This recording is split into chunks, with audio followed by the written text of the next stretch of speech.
¿cuál es el mejor sillín del mercado? O mejor dicho, ¿cuál es la mejor opción que tienes para adquirir en la actualidad? ¿Y si hablamos de relación calidad-precio? Para responder a estas preguntas, primero nos debemos de plantear y responder otras, como por ejemplo, qué tipos de sillín hay, qué dimensiones, formas, materiales, etc. Y como este es un tema bastante delicado y que requiere de bastantes conocimientos, nada mejor que sea un biomecánico quien nos dé respuestas a estas preguntas. En este sentido, me está esperando Chimo Borràs de Cycling Metric para grabar un vídeo monográfico hablando de sillines. Os dejaré la información de contacto de Chimo en la descripción del vídeo por si queréis consultar o haceros un estudio biomecánico. Además, he creado una playlist específica de biomecánica que comienza con el vídeo que ya hice hablando en profundidad de en qué consiste un estudio biomecánico y en la que iré añadiendo todos los vídeos que vaya haciendo de biomecánica, porque la idea es hacer una serie. ¿Vámonos? Muy buenas, Chimo. Lo primero de todo, muchas gracias por recibirme. Bienvenido otra vez, gracias por venir. Vamos al grano. ¿Qué factores hay que tener en cuenta a la hora de escoger sillín? Más que hay que tener en cuenta para elegir un sillín, Salva, déjame decirte las diferencias y características que pueden tener diferentes sillines. Y hay que tener en cuenta sus medidas, sus formas, si tiene o no tiene agujero, los materiales de construcción, la longitud de raíles y, en algunos casos, también la densidad del material. Hay que tener muchas cosas en cuenta, ¿no? Sí, sobre todo porque piensa que el sillín, una de sus funciones es dar estabilidad a nuestro cuerpo. Encima del sillín cae una gran parte del peso de nuestro cuerpo. Pero ¿no hay tallas de sillín, medidas un poco estándar, por así decirlo? Sí, esto es a lo que el mercado o el marketing nos ha acostumbrado. Pero ahora, en un momento, te demuestro cómo dos sillines de la misma talla son completamente diferentes. Vamos a verlo. Venga, aquí tenemos dos sillines de 143 milímetros.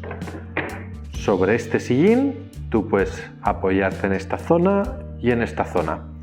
En cambio, en este sillín, si te apoyas en esta zona, la zona central te ejercerá mucha presión.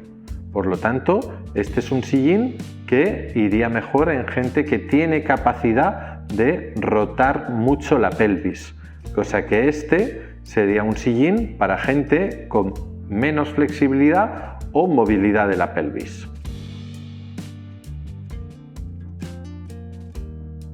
Dos sillines que son completamente igual de anchos, pero realmente en este sillín solo tendríamos 12,9 centímetros de zona real de apoyo, mientras que en este sillín, zona real de apoyo en la parte trasera, tendríamos 9,9.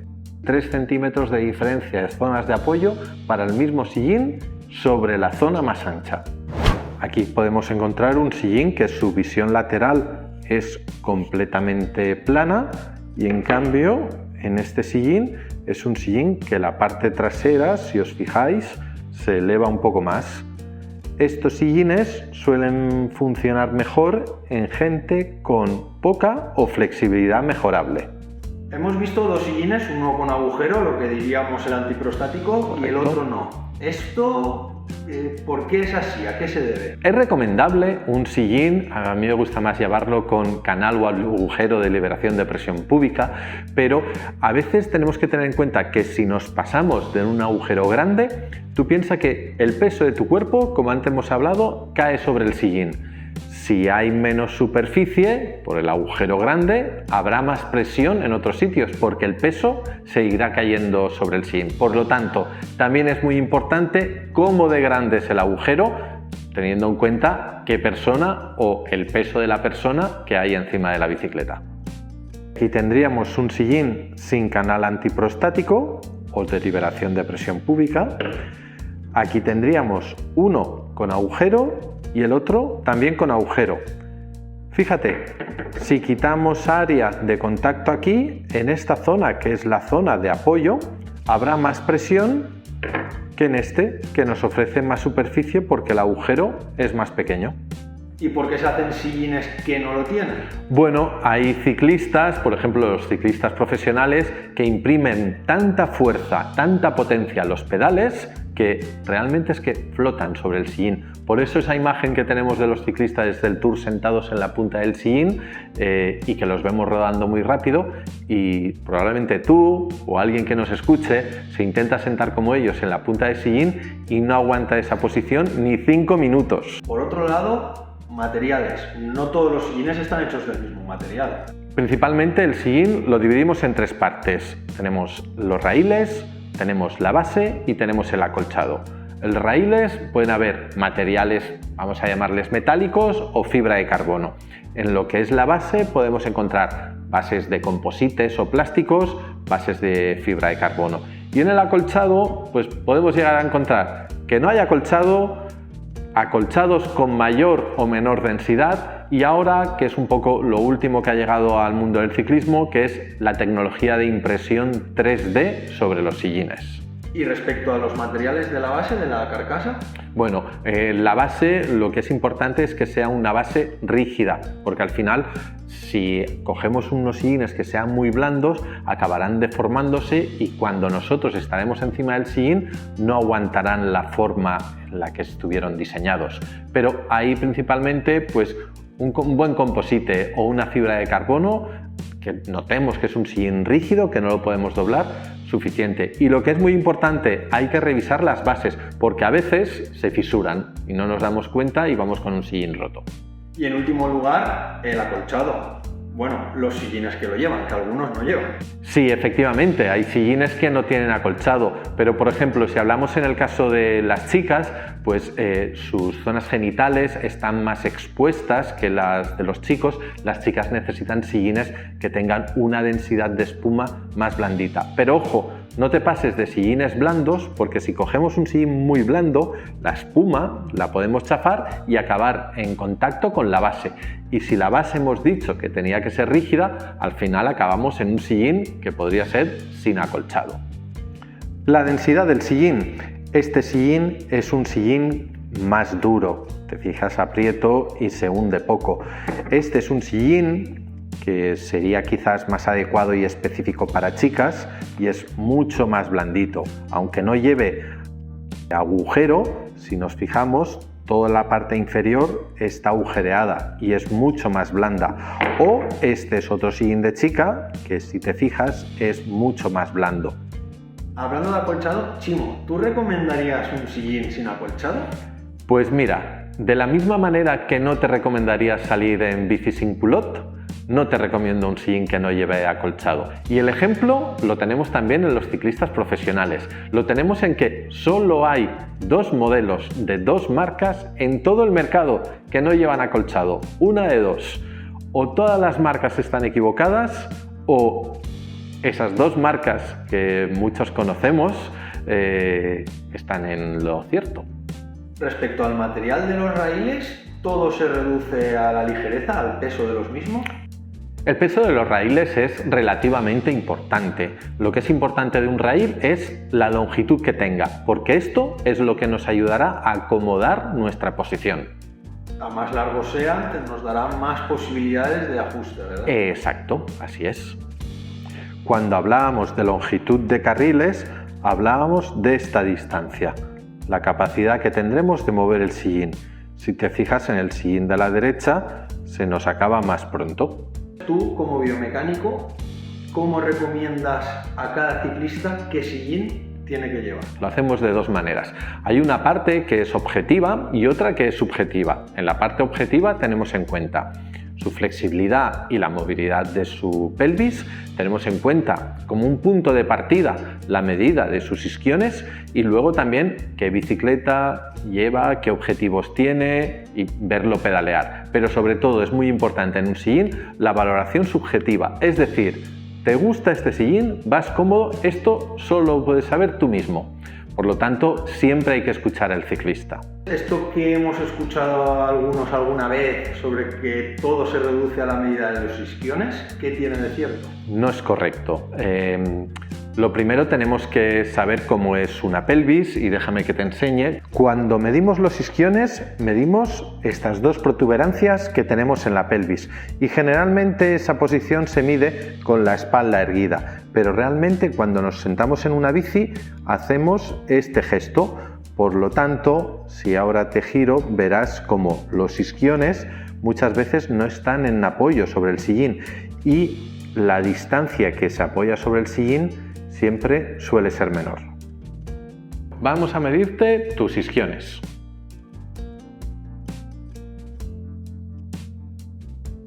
Y entonces ahora con lo que hemos visto, ¿yo puedo sacar una medida de sillín que sería mi talla? Con eso y con tu flexibilidad voy a empezar a pensar en formas. Y por ejemplo, sabemos que hay dos tipos de forma básica de sillín. Se llaman sillines en T y sillines en Y.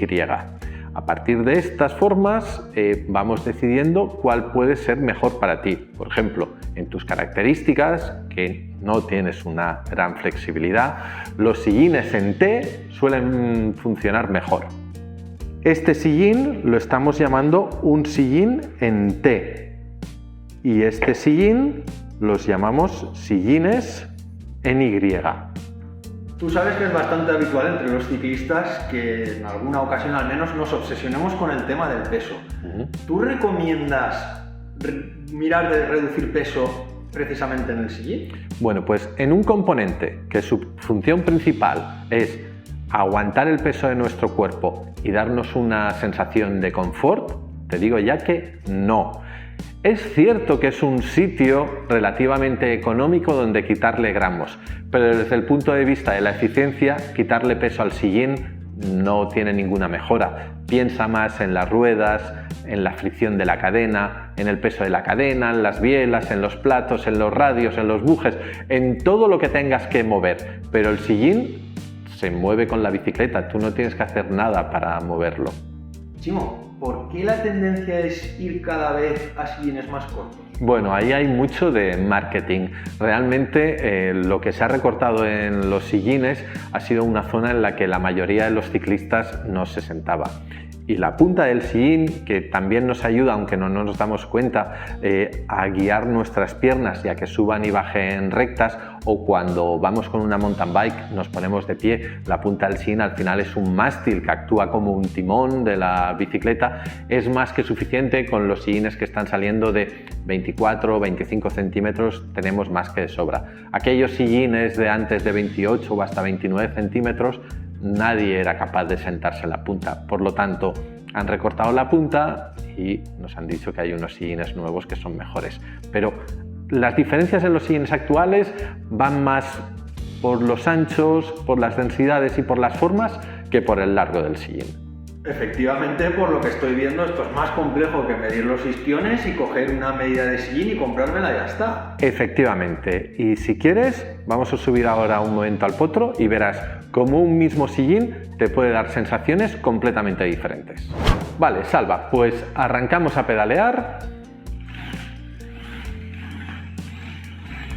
Ahora iremos ajustando tu posición.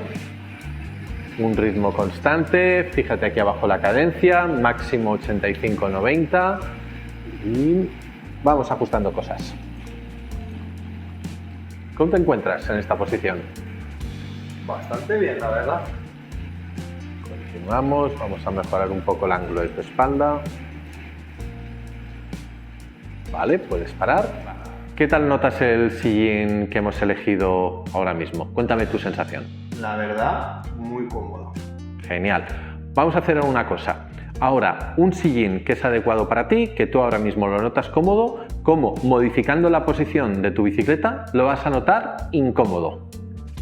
Voy allá. Voy a hacer que este sillín sea súper incómodo ahora mismo.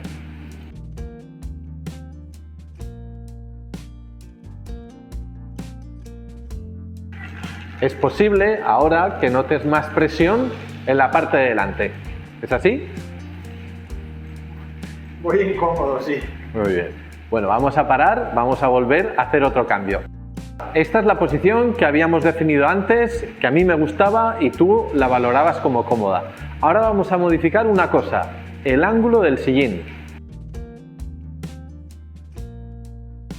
Ahora hemos modificado la inclinación de tu sillín a un ángulo más negativo. Veremos ahora en una imagen, en un GIF, cómo cambia. Ahora podemos ver cómo, modificando el ángulo a negativo, cambia también la orientación y el ángulo de tu pelvis.